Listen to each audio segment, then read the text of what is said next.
नमस्कार, आप capital TV Uttar Pradesh देख रहे हैं। मैं हूं आपके साथ समीक्षा तिवारी। आपको महाकुंभ में वायरल हुई वो युवती याद है, मोनालिसा। माला बेचने वाली मोनालिसा भोसले एक बार फिर से चर्चा में है और चर्चा का कारण है मोनालिसा का लव जिहाद में फंसना। जी हां, मोनालिसा ने केरल में एक मुस्लिम लड़के फरमान खान के साथ शादी कर ली। एक वीडियो सामने आया जो एक मंदिर का है। मोनालिसा ने लाल रंग की साड़ी पहनी थी और साथ उसके पुलिस प्रोटेक्शन लेते हुए केरल में सिविल मैरिज की और फिर फरमान के साथ मंदिर में दर्शन किए। हालांकि ये रिश्ता मोनालिसा के परिवार को मंजूर बिल्कुल नहीं है, बल्कि उन्हें फिल्म इंडस्ट्री में लाने वाले और उसकी जिंदगी बदलने वाले डायरेक्टर सनोज मिश्रा भी शौक में हैं। मोनालिसा ने अपने परिवार से ही अपनी जान को खतरा बताया है। रिपोर्ट्स के मुताबिक मोनालिसा ने 9 मार्च को केरल पुलिस से सुरक्षा की मांग की थी। पुलिस ने कहा कि फरमान के साथ वो रहना चाहती हैं और अलग अलग धर्म के कारण परिवार की तरफ से उन पर दबाव बनाया जा रहा है। क्या है ये पूरी खबर? कैसे मोनालिसा इस फरमान नाम के लड़के से मिली और कैसे मोनालिसा लव जिहाद के जाल में फंस गई और कैसे फिल्म की शूटिंग के दौरान ही मोनालिसा ने शादी कर ली और फिल्म के डायरेक्टर ने क्या कुछ कहा, ये सब कुछ हम आपको बताएंगे अपनी स्पेशल स्टोरी में। क्या मोनालिसा हुई लव जिहाद की शिकार? लव जिहाद के आरोप से गरमाई बहस। महाकुंभ में माला बेचते हुए अचानक सोशल मीडिया पर वायरल हुई मोनालिसा भोसले का नाम एक बार फिर से चर्चा में है, लेकिन इस बार वजह उनकी सादगी या कोई वायरल वीडियो नहीं है, बल्कि उनकी शादी और उससे जुड़ा विवाद है। खबरें सामने आई कि मोनालिसा ने केरल में फरमान खान नाम के एक मुस्लिम लड़के से सिविल मैरिज कर ली। इस खबर ने सामने आने के बाद से सोशल मीडिया से लेकर फिल्म इंडस्ट्री तक हर जगह इस पर बहस शुरू हो गई। सबसे पहले हैरानी उस व्यक्ति को हुई जिसने मोनालिसा को पहली बार फिल्म में मौका देने की बात कही थी, यानी फिल्म डायरेक्टर सनोज मिश्रा। सनोज मिश्रा ने इस पूरे मामले पर अपनी नाराजगी और दुख खुलकर जाहिर किया है। उन्होंने इंस्टाग्राम पर एक लंबी पोस्ट लिखकर कहा कि मोनालिसा लव जिहाद का शिकार हो गई है। उनके मुताबिक उन्होंने मोनालिसा को एक साधारण जिंदगी से निकालकर फिल्म इंडस्ट्री में लाने की कोशिश की थी। उन्होंने कहा कि जब मोनालिसा महाकुंभ में वायरल हुई थी तब वो अचानक चर्चा में आ गई थी और बाद में अपने इलाके महेश्वर वापस चली गई थी। सनोज मिश्रा का कहना है कि उन्हें मोनालिसा की सादगी बहुत पसंद आई थी।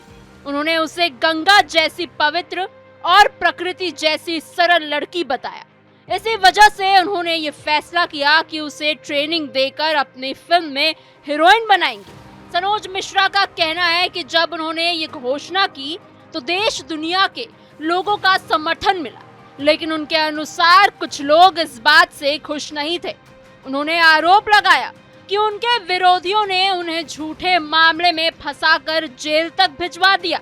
सनोज का कहना है कि जेल में रहते हुए भी उन्होंने अपने फिल्म की कहानी लिखी और ये तय किया कि वो फिल्म बनाकर ही रहेंगे। उन्होंने कहा कि उनकी film the diary of Manipur की शूटिंग चल रही थी और इसी फिल्म के लिए मोनालिसा को केरल भेजा गया था। इस फिल्म में अभिनेता अमित राव मुख्य भूमिका निभा रहे हैं, लेकिन इस दौरान ये खबर सामने आई कि मोनालिसा ने फरमान खान नामक एक युवक से शादी कर ली। सनोज मिश्रा ने आरोप लगाया कि इस पूरी कहानी में वो टीचर भी शामिल है जिसे उन्होंने खुद मोनालिसा को पढ़ाने के लिए रखा था। सनोज ने कहा कि उन्होंने मोनालिसा की पढ़ाई और ट्रेनिंग के लिए एक टीचर रखा था ताकि वो फिल्म इंडस्ट्री के लिए तैयार हो सके, लेकिन बाद में वही टीचर उनके अनुसार भरोसे के लायक नहीं निकला। सनोज ने कहा कि उसी टीचर ने मोनालिसा का संपर्क फरमान खान से कराया। सनोज मिश्रा ने यह भी आरोप लगाया कि बाद में वही टीचर मोनालिसा का मैनेजर बन गया और उसने उसका गलत फायदा उठाने की कोशिश की। उन्होंने दावा किया कि वो टीचर धीरे धीरे दलाल की तरह काम करने लगा था और मोनालिसा का सौदा करने तक की कोशिश की थी। सनोज मिश्रा का कहना है कि जब उन्हें इस बात का पता चला तो उन्हें बहुत बड़ा झटका लगा। उन्होंने ये भी कहा कि इस पूरे मामले के पीछे कुछ ऐसे लोग भी हो सकते हैं जिन्होंने पहले उन्हें जेल भिजवाने की कोशिश की थी।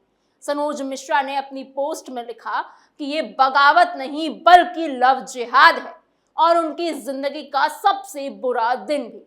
उन्होंने कहा कि जिस लड़की को वो गंगा का अवतार मानते थे उसी ने आज ऐसा कदम उठाया है जिससे वो बहुत दुखी है।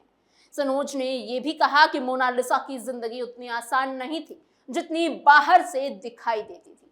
उन्होंने बताया कि मोनालिसा ने कई बार अपने परिवार के बारे में उनसे बात की थी और अपने दर्द को बताया था। सनोज के मुताबिक मोनालिसा अपनी असली माँ को बहुत याद करती थी। उनका कहना है कि मोनालिसा की माँ की जिंदगी बहुत मुश्किलों में बीत रही थी और वो कई बार माला बेचते हुए दिखाई देती थी। जब भी मोनालिसा को अपनी माँ की हालत याद आती थी तो वो रोने लगती थी। सनोज का कहना है कि कई बार मोनालिसा ने उनसे ये भी कहा कि अगर कभी भी मौका मिला तो वो सब कुछ छोड़कर अपनी माँ के पास चली जाएगी। लव जिहाद या लव मैरिज, पिता की धमकी का आरोप। इस बीच इस पूरे मामले में मोनालिसा का भी बयान सामने आया। मोनालिसा ने पुलिस को बताया कि वो फरमान करीब 1.5 साल से एक दूसरे को जानते हैं और दोनों के बीच रिश्ता काफी समय से चल रहा था। उन्होंने कहा कि उनकी मुलाकात फेसबुक के जरिए हुई थी और धीरे धीरे दोनों के बीच बात बढ़ती गई। मोनालिसा का कहना है कि परिवार के विरोध के डर से उन्होंने और फरमान ने केरल जाने का फैसला किया ताकि वहां सुरक्षित रह सके। रिपोर्ट्स के मुताबिक एर्नाकुलम में मोनालिसा और उनके पिता जय सिंह भोसले के बीच विवाद भी हुआ था। इसके बाद मोनालिसा फरमान के साथ ट्रेन से तिरुवनंतपुरम पहुंची और वहां पुलिस से मदद मांगी। उन्होंने पुलिस को बताया कि उनके पिता उन्हें धमकी दे रहे हैं। हालांकि उन्होंने ये भी कहा कि वो अपने पिता के खिलाफ कोई औपचारिक शिकायत दर्ज नहीं कराना चाहती। जब पुलिस ने मोनालिसा के दस्तावेजों की जांच की तो वो बालिग पाई गई। इसके बाद पुलिस ने उनके पिता को भी थाने बुलाया, लेकिन कानून के अनुसार अगर कोई व्यक्ति बालिग है तो उसे अपनी जिंदगी के फैसले लेने का अधिकार होता है। इसी वजह से पुलिस ने मोनालिसा को अपनी इच्छा के अनुसार रहने की अनुमति दे दी। अब इस पूरे मामले में एक और बड़ा सवाल उठ रहा है और वो ये है कि क्या ये कहानी आप लोगों को फिल्म द केरल स्टोरी की याद नहीं दिलाती? उस फिल्म में भी यही दिखाया गया था कि कैसे कुछ लड़कियों को बहला फुसलाकर धर्म बदलने के लिए मजबूर किया जाता था, उनसे शादी की जाती थी। इसी वजह से कुछ लोग इस मामले को भी उसी नजर से देख रहे हैं। लोग ये सवाल भी पूछ रहे हैं कि आखिर मोनालिसा को केरल ही क्यों ले जाया गया था। कुछ लोग ये भी कह रहे हैं कि केरल में पिछले कई सालों से धर्मांतरण और लव जिहाद से जुड़े कई मामले सामने आए हैं। कहा जाए तो रैकेट खुले हैं। हालांकि हर मामले की अपनी अलग सच्चाई है और जांच के बाद पूरी बात साफ हो पाती है। यहाँ भी ये समझना जरूरी है कि उत्तर प्रदेश में लव जिहाद से जुड़े मामलों को लेकर कानून बनाया गया है। साल 2020 में उत्तर प्रदेश सरकार ने Uttar Pradesh prohibition of unlawful conversion of religion act 2021 लागू किया था। इस कानून का मकसद ऐसे मामलों को रोकना है जिनमें किसी व्यक्ति को धोखे, लालच या फिर दबाव देकर धर्म बदलने के लिए मजबूर किया जाता है। इस कानून के अनुसार अगर कोई व्यक्ति शादी के बहाने या किसी भी तरीके से किसी को धर्म बदलने के लिए मजबूर करता है तो उसके खिलाफ सख्त कार्यवाही हो सकती है। इस कानून के तहत कई साल की सजा और जुर्माने का भी प्रावधान है और यही वजह है कि उत्तर प्रदेश में ऐसे मामलों को लेकर अक्सर बहस चलती ही रहती है और पुलिस भी शिकायत मिलने पर जांच करती है। सोशल मीडिया पर भी इस मुद्दे को लेकर काफी चर्चा हो रही है। कुछ लोग सनोज मिश्रा के आरोपों का समर्थन कर रहे हैं तो कुछ लोग मोनालिसा के फैसले को उनकी निजी अधिकार बता रहे हैं। फिलहाल इस पूरे मामले में कई तरह के सवाल खड़े हो गए हैं। क्या सच में मोनालिसा किसी साजिश का शिकार हुई है या फिर उन्होंने अपनी मर्जी से ये फैसला लिया है? क्या टीचर और फरमान के बीच कोई ऐसा कनेक्शन था जिसके बारे में अभी तक पूरी जानकारी सामने नहीं आई है?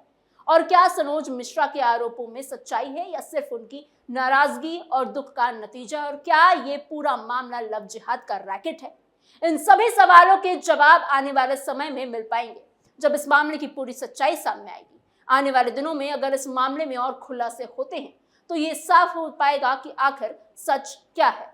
लेकिन फिलहाल ये घटना एक बार फिर ये दिखाती है कि सोशल मीडिया से अचानक मशहूर होने वाले किसी भी व्यक्ति की जिंदगी कितनी जल्दी बदल सकती है, और कैसे निजी फैसले भी सार्वजनिक बहस का एक मुद्दा बन जाते हैं। यही वजह है कि मोनालिसा और फरमान की ये कहानी अब सिर्फ दो लोगों की निजी कहानी बिल्कुल नहीं रह गई है, बल्कि समाज, कानून और सोच से जुड़ी एक बड़ी चर्चा का हिस्सा बन चुकी है। आपकी इस पूरी खबर पर क्या राय है? क्या आपको ऐसा लगता है कि मोनालिसा को लव जिहाद के इस रैकेट में फंसाया गया है? क्या आपको लगता है कि फरमान का केरल में बड़े लव जिहाद और धर्मांतरण रैकेट से कोई कनेक्शन है? हमें कमेंट बॉक्स में जरूर बताइएगा। ऐसी और खबरों के लिए और इस खबर पर और अपडेट के लिए बने रहिए कैपिटल टीवी उत्तर प्रदेश के साथ।